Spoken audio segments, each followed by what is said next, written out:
चेहरे आईने में अपना चेहरा देखा था, वो बोलते वक्त आईना तो देखता। अबे बंदर के जैसी शक्ल लेकर तू रिश्ता कहाँ भेज रहा? इसका मतलब बिरादरी ने लात मार दिया क्या तुझे? कहीं रिश्ता नहीं मिला क्या? अरे तो दिल्ली की सड़कों पर बहुत सारी घूम रही, आ जाओ कर लो।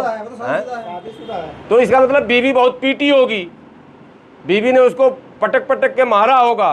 विकृत मानसिकता के लोग अपने आप को करनी भरनी मरनी सेना बना रहे हैं और ये अपने आप को ये कह रहे हैं कि जो हम हैं वो कोई नहीं है, मेरा तो बाबा बैठा है।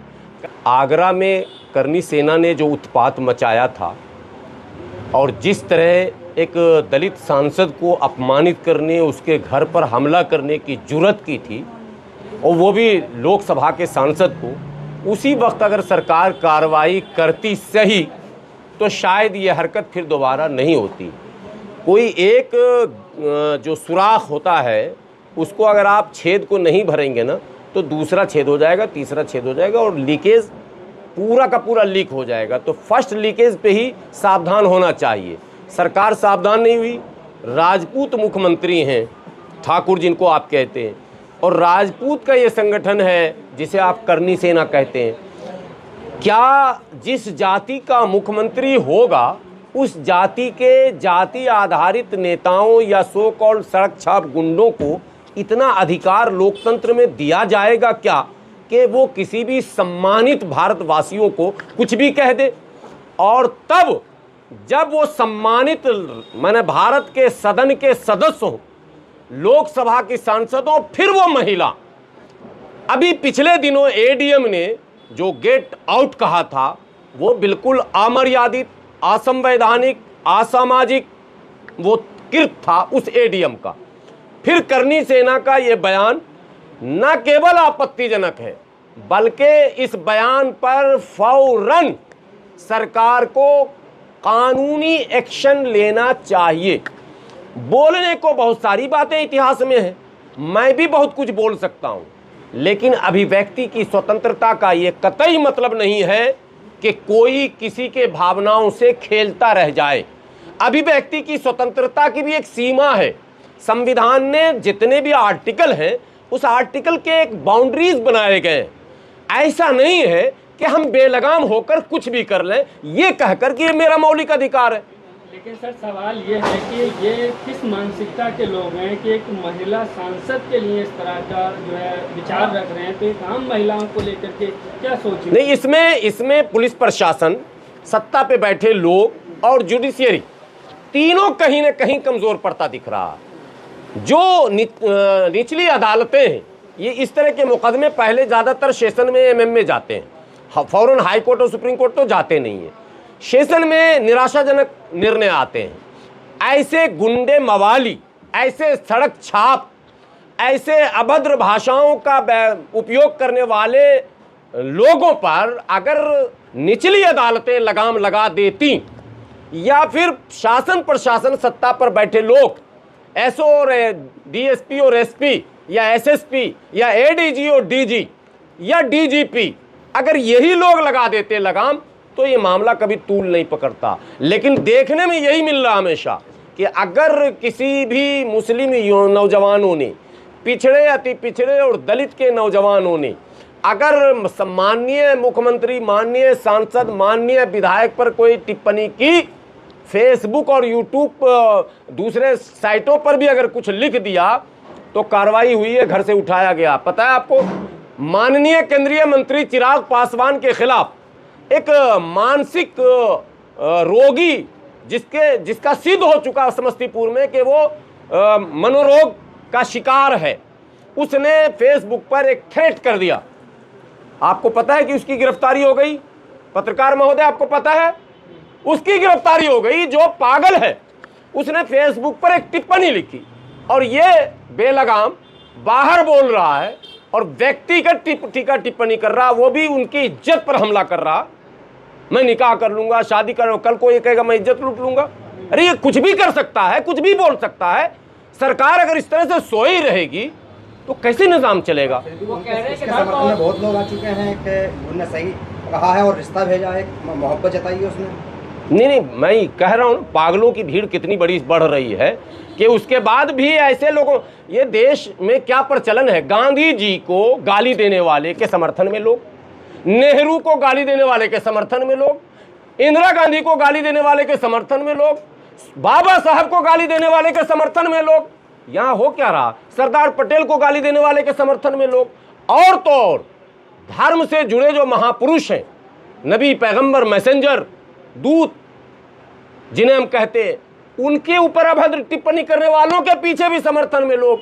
ये विडंबना है, बहुत गलत परंपरा है, इस पर विराम लगना चाहिए, रोक लगना चाहिए, नकेल लगना चाहिए। असदुद्दीन ओवैसी से वो जीजा सुनना चाहते हैं, वो इकरा हसन से शादी करेंगे, यानी ओवैसी को भी समेट लिया उसने। अकबरुद्दीन भी हाँ, दोनों भाई को लिए। नहीं ठीक है, ये सरकार को संज्ञान में लेना पड़ेगा कि इस तरह के माने विकृत मानसिकता के लोग अपने आप को करनी भरनी मरनी सेना बना रहे हैं, और ये अपने आप को ये कह रहे हैं कि जो हम हैं वो कोई नहीं है, मेरा तो बाबा बैठा है। कल मैं एक चैनल पर था, भाजपा के प्रवक्ता ने कहा कि बाबा के राज में किसी की हिम्मत नहीं है कि चूं करे। मैंने कहा इसका मतलब लोकतंत्र पर आपकी आस्था नहीं है। बोला नहीं, करके देखो। मैंने कहा मैं तो विरोध कर रहा हूँ, मैं विरोध कर रहा हूँ बाबा की नीतियों का, बताओ क्या करोगे। मैंने कहा तुम मैंने बल का प्रयोग, जो अंग्रेज़ों की हुकूमत थी जिसमें कोई कुछ नहीं बोल सकता, या फिर मुग़लों की थी, ये जो बोलते हैं ना बाबर, अकबर और औरंगज़ेब, सबके आत्मा शर्मा जाएंगे ये जो जिस रास्ते पर ये लोग चल रहे हैं। ऐसा नहीं होता है, ये देश संविधान से चलेगा, संविधान का राज है, लोकतंत्र जो है यहाँ है, लोकतांत्रिक व्यवस्था है। अभी इकरा जी को इसलिए भी टारगेट किया गया है क्योंकि वो मुस्लिम सांसद हैं, और जो इस तरह के इनके जो भक्त हैं उनको खुश करने के लिए। देखिए ये भी एक विचित्र सवाल है। इकरा हसन सांसद मुस्लिम ज़रूर है, लेकिन उनके मतदाता तो हिंदू भी हैं, दुनिया जानती है, वो गूजर हैं, वो गूजर हैं, इकरा हसन गूजर हैं, और गूजर ऐसे वैसे नहीं है, प्रमाणित है। जो भाजपा के नेता प्रतिद्वंदी हुकुम सिंह स्वर्गीय लड़ते थे उनके पिता के सामने, वो और वो दोनों चचेरे भाई हैं, यानी परदादा ही इन दोनों के भाई थे, बहुत लंबा इतिहास नहीं है।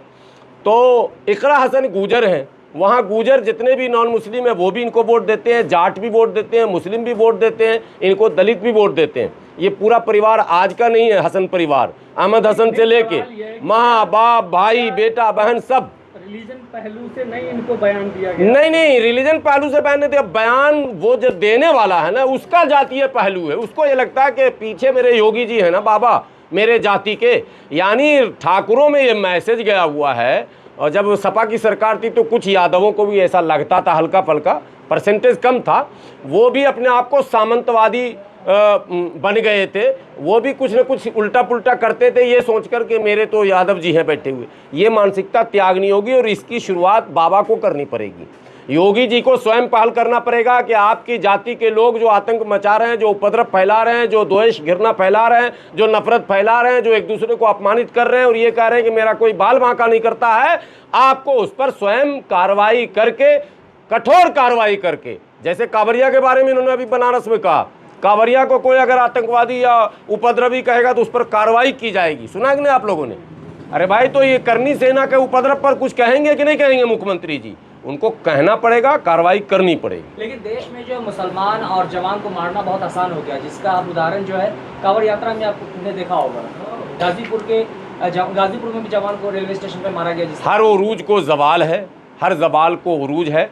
प्रतीक्षा कीजिए, कभी किसी का ढाल, जब आप ऊपर चढ़ते हैं तो लुढ़कते भी हैं, पहाड़ पर जब चढ़ेंगे तो फिर लुढ़कना भी पड़ेगा। उरूज और जवाल ये प्रकृति का एक ऐसा नियम है जो हमेशा लागू रहता है, कभी सर्दी, कभी गर्मी, कभी धूप, कभी छाँव, कभी शहर, कभी गांव।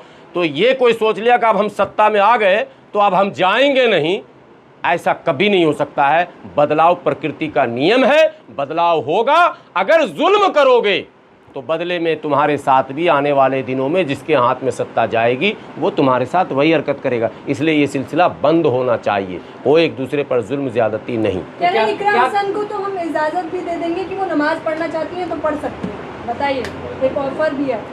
नहीं, मैं बता रहा हूँ, पहले उसने आईने में अपना चेहरा देखा था, वो बोलते वक्त आईना तो देखता। अबे बंदर के जैसी शक्ल लेकर तू रिश्ता कहाँ भेज रहा? इसका मतलब बिरादरी ने लात मार दिया क्या तुझे? कहीं रिश्ता नहीं मिला क्या? अरे तो दिल्ली की सड़कों पर बहुत सारी घूम रही, आ जाओ कर लो। तो इसका मतलब बीवी बहुत पीटी होगी, बीवी ने उसको पटक पटक के मारा होगा। उत्तर प्रदेश में नियम बदल गया, 2 शादी कर सकता है हिंदू। नहीं, वो तो ये भी सवाल आपका सही है, ऐसा भी नियम हो सकता है, लेकिन जितने सवाल हैं वो सब बेकार हैं।